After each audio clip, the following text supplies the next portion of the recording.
구독자 수가 많아질수록 후원금이 더 들어옵니다. 댓글로 아이디어 신청도 많이 해주세요. 광고도 가주세요. 부탁드립니다. 도와주세요.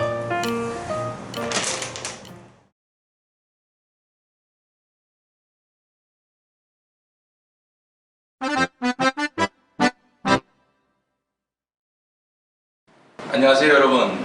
아주 폭염 때문에 여러분들 많이 고생하시죠. 아유, 저도 한국 와서 이렇게 더울 줄은 정말 몰랐습니다. 아마 내년쯤에는 수박 대신에 우리 슈퍼마켓에서 야자수를 사 먹는 그런 상황이 나오지는 않을까, 그런 두려움도 있네요. 그리고 지금 이렇게 더운 가운데 우리 올림픽 대표 선수들한테도 우리 많은 성원을 부탁드립니다. 오늘 여러분들과 나누고 싶은 우리 영어 이야기는 형용사에 관한 이야기입니다. 제가 지난번 1, 2, 3편에서 영어 개념에 대해서 말씀을 드렸습니다. 그랬더니 그 촬영 중에 이미 궁금함을 벌써 저에게 보내주신 분들이 계시는데, 그렇게 정말 쉬운가? 자기는 형용사가 정말 모르겠다. 자, 제가 이것을 문법이 아닌 용법으로 어떻게 풀어드리는지 여러분과 오늘 한번 출발해 보겠습니다. 자, 조금만 집중해 주시고요. 여러분, 형용사라는 거 이미 우리는 꾸며주는 말, 이런 말 안 쓰기로 했죠. 예, 두 개의 구별을 하기 위한 말이다. 그래서 그것을 우리 꾸밈, 나중에는 장식, 수식, 형용사라고 부르게 된 그 절차를 우리 이미 공부를 했습니다. 자, 그러면 형용사라는 것이 어떻게 실제 문장에서 사용이 되는지 한국말로 풀고 영어는 어떻게 대응이 되는지 보도록 하죠. 자, 영희는 이쁘답니다. 자, 이것을 영어로 장문하기, 영어는 입니다, 예쁜, 이것이 어순이죠. 그래서 영희 is pretty. 자, 여기에서 여러분들 보시면 예쁜이라는 말이 빠지면 이 말이 되겠습니까? 안 되죠. 그래서 이랬을 때는 이 pretty라는 단어조차도 없어서는 안 되는 바로 필수적인 요소다, 이렇게 말씀드립니다. 다른 거 하나 보시죠. 나는 영희를 안다. 자, 장문, 나는 안다 영희를. 영희를 아는 것이 중요하죠. 그래서 영어로 I know 영인데요, 여기에 예쁜을 집어넣어 봅니다. 그랬더니 실은 이 예쁜 영희를 안다는 것이 중요한 게 아니라 영희를 안다는 게 중요하죠. 그래서 예쁜은 있어도 되고 없어도 된다. 그래서 영희에 달라붙은 군살과 같은 존재이다 라고 지금 이제 개념 잡으시면 됩니다. 그래서 영희 is pretty, 이거 반드시 있어야지만 되는 형용사죠. 똑같은 pretty인데요, 이 pretty는 영희에게 달라붙은 단지 군살에 불과하다, 있어도 되고 없어도 된다. 그래서 우리는 이것을 옛날에 서술적 용법이라고 선생님들 가르쳐 주셨죠. 또 영희가 이쁜 영희, 못생긴 영희처럼 영희에 대해서 한정적으로 지정해 준다 해서 한정적 용법이라고 우리 배워왔는데요, 이런 어려운 말들 사용하지 않기로 합니다. 그냥 필수, 그 다음에 영희에 붙어있는 군살이다. 그럼 형용사는 어떻게 쓰인다? 필수, 두 번째 군살. 되셨죠? 이제 개념이 이제 잡혀가십니다. 명사, 동사가 얼마나 중요한지를 제가 지난 1, 2, 3 강의에서도 강조를 했습니다. 그런데 명사만 알면 여러분들 영어의 70%가 저희는 정복을 할 수 있다는 말씀을 제가 드렸죠. 왜 그런지요? 저희가 명사라는 것을 한국말로 개념을 잡기 시작하면서 사람과 사물에 대한 명칭, 그래서 명사가 시작이 되었는데요, 이것이 오리지널 폼이라면 뭐뭐 한다는 것, 뭐뭐 할지로 끝나는 것도 명사로 치자. 그래서 이것은 세상이 복잡해져서 우리는 변형 명사라고 볼 수도 있죠. 거기에 공통적인 것은 다 뒤에 은는이가 을를에게라는 조사를 붙일 수 있었더라. 그래서 은는이가 을를에게를 붙일 수 있다고 하면 모두 명사로 치자라고 서로가 약속했던 것이 있죠. 여러분들, 언어는 약속입니다. 자, He picked up some money on the street라는 이런 문장을 가지고 제가 어떻게 활용하는지 보도록 하십니다. 여러분들, 옛날에 여러분들 이 시청하시는 분들 중에 제 나이 또래도 있고 아마 버스에 안내양이 있었던 시절을 기억하시는 분들 있으신가요? 그 시절 얘기입니다. 시골에서 올라오신 할머니께서 버스에 타셨습니다. 그랬더니 안내양이 요금을 내지 않은 할머니한테 여쭙니다. 할머니 요금 내세요. 그랬더니 할머니가 뭐라고? 안 들려 라고 하셨던 할머니. 또 안내양이 할머니 요금 내세요 라고 큰 소리로 했더니 안 들려. 그래서 또 한 번 소리칩니다. 할머니 요금 내세요 라고 소리쳤더니 할머니 조용히 안내양 귀에다가 없어 라고 하셨다는 우리 재미난 옛날 이야기가 있는데요. 그 방법을 여기 사용해 봅니다. 그는 길에서 약간의 돈을 주셨습니다 라는 말인데요. 할머니 여쭤봅니다. 누가 길에서 주셨다고? 누가의 해당되는 부분을 우리 의문 대명사를 바로 치환해 봅니다. Who pick up some money on the streets입니다. 자, 이 문장을 가지고 제가 어떻게 활용하는지 보도록 하겠습니다. 누가 길에서 돈을 주었는지 라고 이렇게 번역도 되고요. 이랬을 경우는 우리 의문 명사절이라고 부릅니다. 자, 이것은 지금 너무 어렵게 생각하지 마시고요. 제 강의 나중에 나오게 되니까요. 그 다음에 이것을 길에서 돈을 주었던 사람인, 그래서 관계대명사 형용사절로도 쓰일 수도 있구나. 그런데 보너스 하나 더 드리도록 하겠습니다. He picked up some money on the street인데요. 이거 보도록 할게요. 어디서? 할머니가 어디서 주셨다고? 그래서 이 어디서의 where를 둬봅니다. 근데 영어에서는 어떻다고 했습니까? 영어는 강조하는 것을 앞에 둔다. 벌써 강의 1, 2, 3에서 여러분들 이미 체험하고 오셨죠? 여기 있던 where가 문장의 맨 앞으로 간다. Where he picked up some money 라는 것이 어떻게 또 활용이 가능한지, 그가 어디서 돈을 주었는지 의문 명사절도 되고요. 그가 돈을 주었던 장소인 관계, 부사, 형용사절이라는 것들 이렇게 활용이 됩니다. 자, 그래서 이 문장은 I know who picked up some money on the street. 나는 누가 길에서 돈을 주었는지 안다 라고 사용이 가능한데요. 이 문장 그대로를 I know the man who picked up some money. 길에서 돈을 주순 그 남자를 나는 안다. 즉, 이 문장 사이에 명사가 있느냐 없느냐에 따라서 이것은 명사절이고요. 이것은 관계대명사, 즉 앞에 있는 the man을 꾸며주는 형용사라고 부르게 됩니다. 자, 그러면 별거 없네요. 명사절만 알면 형용사절은 그 앞에 그저 명사만 놓아주면 되더라. 맞습니까? 아멘. 자, 이렇게 되죠. 그가 어디서 돈을 주었는지를 나는 압니다. 이렇게 됐죠? 그런데 이 문장 그대로를 두고 앞에 명사만 두었더니 이것이 바로 그가 돈을 주었던 장소를 나는 압니다. 자, 그럼 여러분, 이 문장과 the place가 들어간 이 문장의 차이는 뭘까요?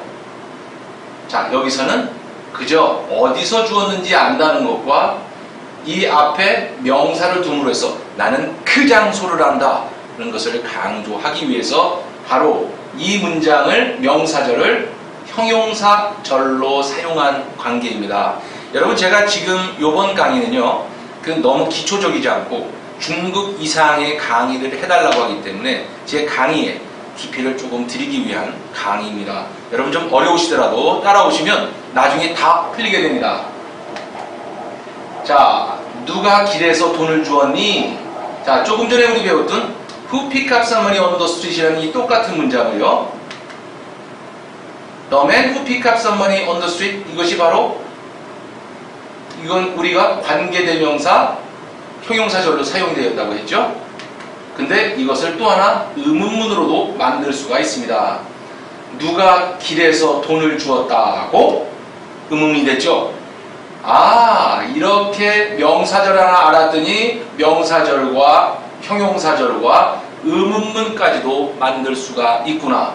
그런데 여러분 궁금하지 않으세요? who 뒤에 무슨 who did가 나와야 되는데 왜 did가 안 나왔을까요? 이것은 궁금함이 who가 원래 뒤에 있다 앞으로 오면 did가 나오겠지만 바로 맨 문장의 앞에 있었던 것이 그대로 내려오기 때문에 문장 형식의 그 순서에 변화가 없다는 것입니다. 나중에 또 강의하겠습니다. 자, 그가 어디서 돈을 주었지요? 했는데 he picked up some money on the street이죠.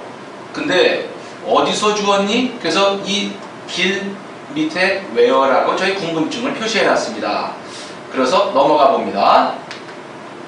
Where he did pick up some money. 그가 어디서 돈을 주었었는지 이거 명사절입니다. 자, 이것을 가지고 우리 의문문을 만들어 보겠습니다. Where did he pick up some money?가 되죠. 강조하는 것을 문장의 맨 앞에 데리고 왔기 때문에 그 의문문 할 때 did가 나와야 됩니다. 근데 did는 어디서 갑자기 나타났느냐? 제가 강의 1번에서 pickup의 원래의 원조 형태는 did pickup이었습니다. 여기서 이 did가 강조를 너 했어? 했느냐? 라는 것을 강조하기 위해서 did가 앞으로 나왔습니다. 이제 여러분 이해가 되시죠? 그럼 우리 형용사, 관계대명사를 얘기했을 때 선행사라는 것을 또 많이 들어보셨죠? 선행사 참 어렵죠? 뭐가 선행사인지 여러분과 지금 또 낱낱이 파헤쳐 보도록 하죠. 여러분들 명사에서 형용사가 나왔고 형용사가 부사로 발전했다는 거 이미 아셨죠? 또 동사도 마찬가지입니다. 동사에서 to eat, eating. 여러분들 이거 to 부정사와 동명사라는 것을 배우셨죠? 이렇게 명사형으로 만드는 게 있고요.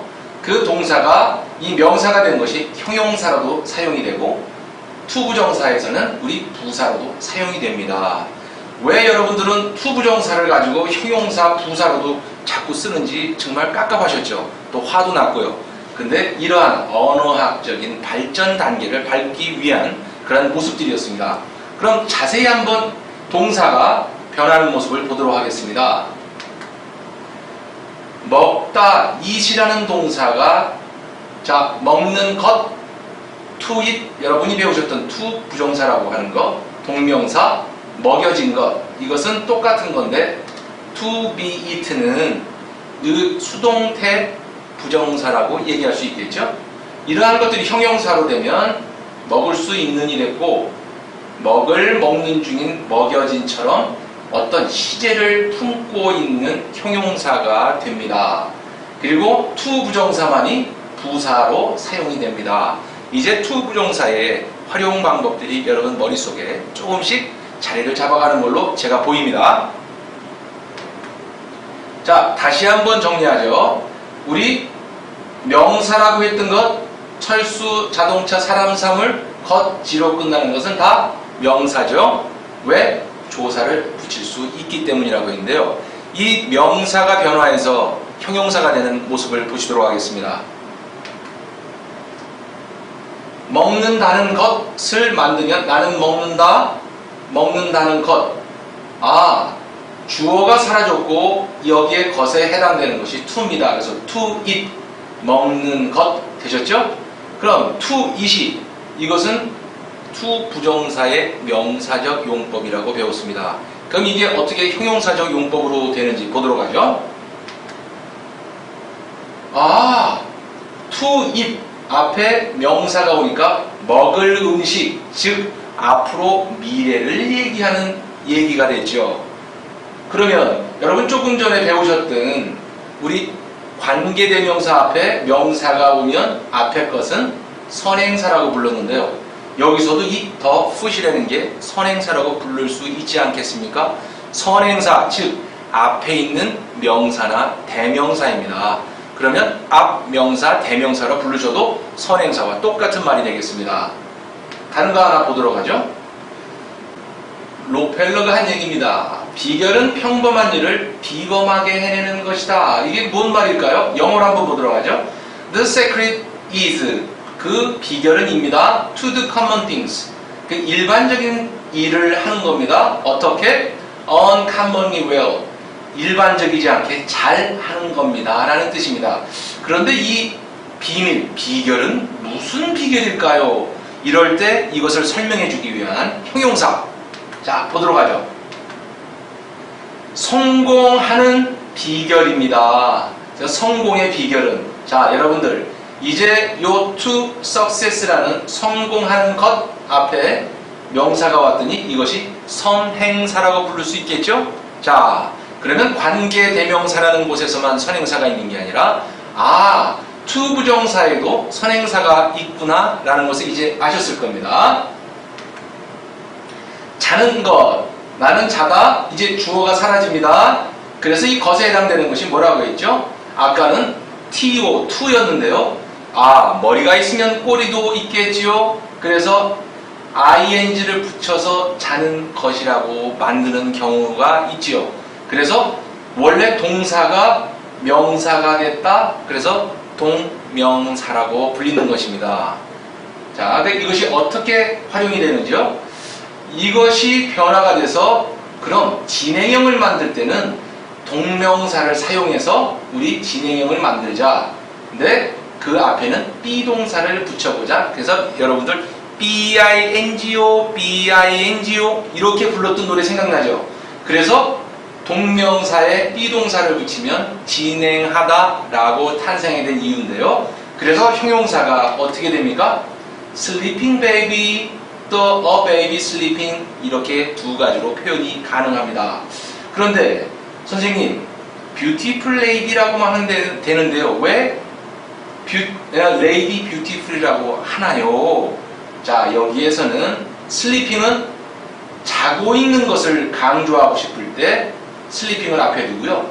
a baby sleeping은 자고 있는이 아니라 아기를 강조하고 싶을 때 이런 형식의 문장을 씁니다. 근데 이 a baby sleeping의 속사를 한번 들여다볼까요? There is a baby, she is sleeping입니다. 자, 이제 여러분들이 궁금해하시는 관계 대명사라는 게 무엇인지 지금 나타나기 시작합니다. she는 a baby와 관계가 있습니까? 없습니까? 관계 있죠. 오케이? 관계 하나. 그리고 뒤에 나온 she는 a baby에 대한 대명사죠. 그래서 대명사. 그러면 관계 대명사가 탄생을 하게 됩니다. 자, 그런데 뒤에 나오는 대명사는 대장이 아니라 앞에 나오는 baby에 대한 대신하는 명사이기 때문에 이제 실제 명사가 오면 대명사는 사라집니다. 자, 이제 그저 사라지기는 미안해서 who로 바꾸기로 하자. 우리 영어에서는 이렇게 약속을 해놨습니다. 그래서 who is sleeping이 되고요. 이럴 때는 that으로 언제든지 바꿀 수 있다.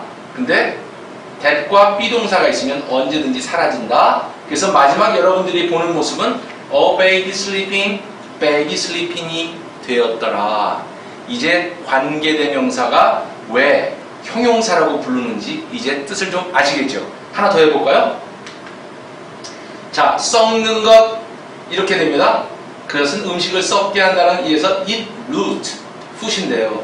자, 썩는 것 주어가 사라지고 것에 해당되는 것이 to죠. to root, 풋이죠. 근데 투동사 to 뒤에는 동사 원형이 와서 s가 있으면 안 되겠죠. 그래서 마지막 모습은 to rot, 풋입니다. 자, 근데 썩어지는 것 만들어 보겠습니다. 썩어지는 것, 수동태의 느낌이 들죠?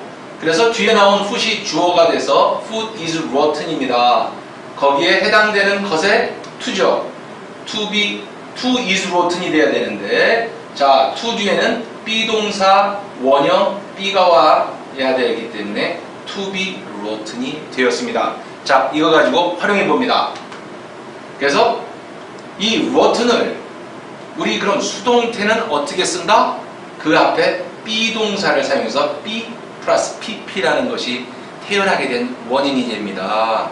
그래서 이 비동사라는 게 진행형을 만들 때도 사용이 되고 수동태를 만들 때도 사용이 되는구나 라는 걸 이제 여러분 인지하시고요. 그래서 a rotten apple, 썩은 사과, 또 an apple rotten입니다.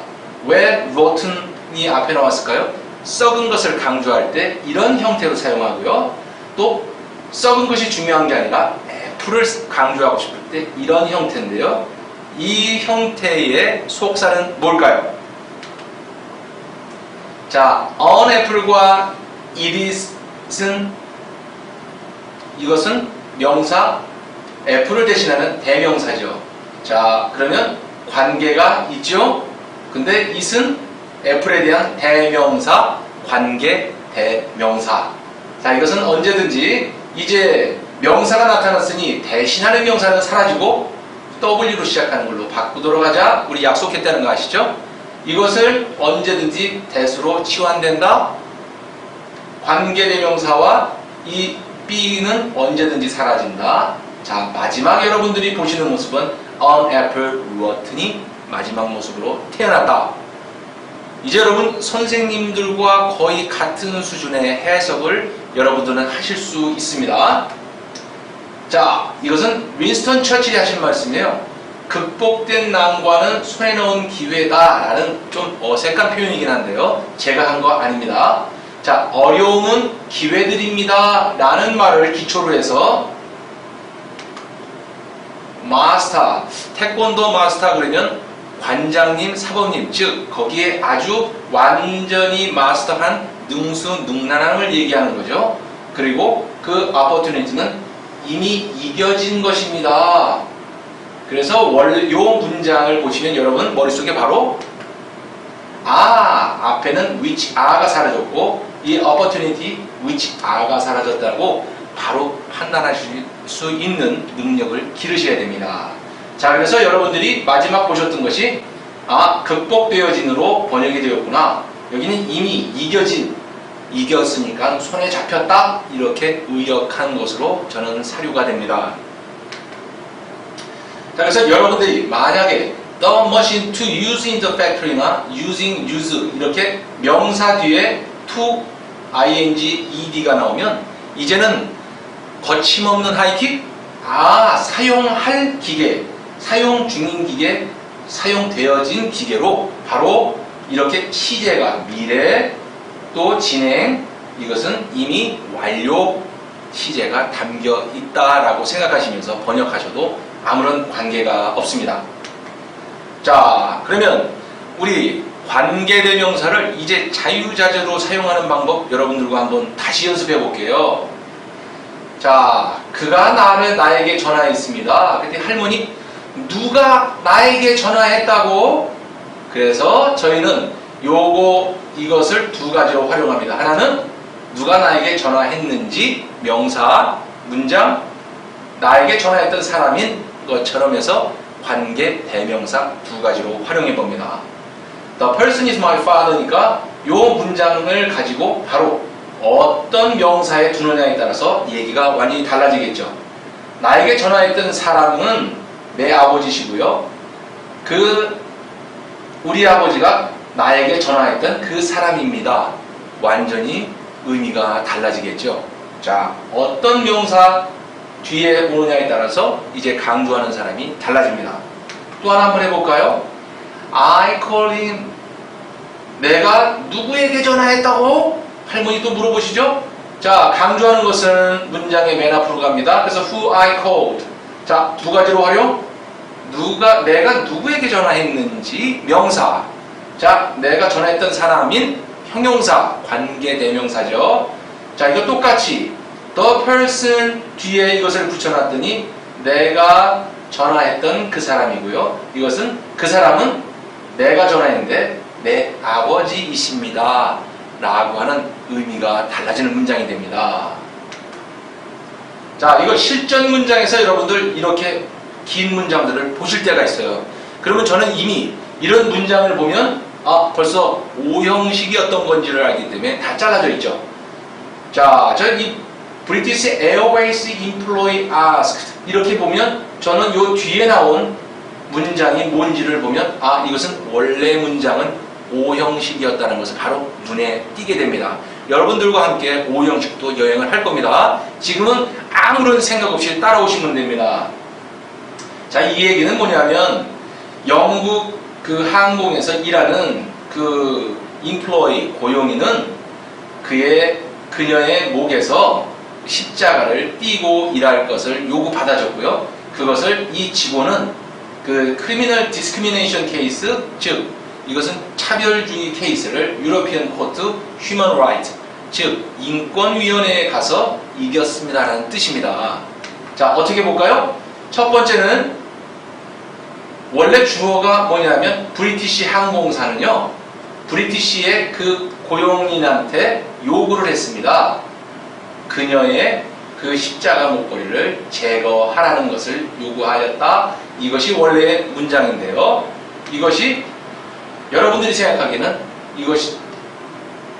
요것이 주어가 돼서 수동태로 변한 것 여러분 보이시죠? 그리고 여기에 주어였던 것이 by British Airways, 즉 이것은 나중에 by로 표현이 됐죠. 자, 이것이 어떻게 되느냐? 그러면 그 여자는 누구입니까? 그랬을 때 저는 was asked가 아니라 who was asked to 라는 문장으로 보입니다. 자, 이게 풀 문장 보도록 할까요? 이렇게 돼서 이 문장 자체가 주어가 됩니다. 그리고 has one이라는 것이 본동사가 되고 나머지가 뒤에 나오는 을목적어가 되겠습니다. 여러분들 제가 자꾸 오형식을 얘기를 하는데요. 이런 긴 문장은 오형식을 하시면 바로 풀어질 수 있는 키가 있습니다.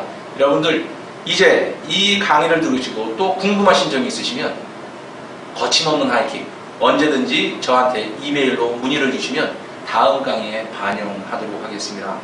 Please don't hesitate to contact me. 오케이? 자, 오늘 여러분 더운 날도 힘차게 아자! 감사합니다.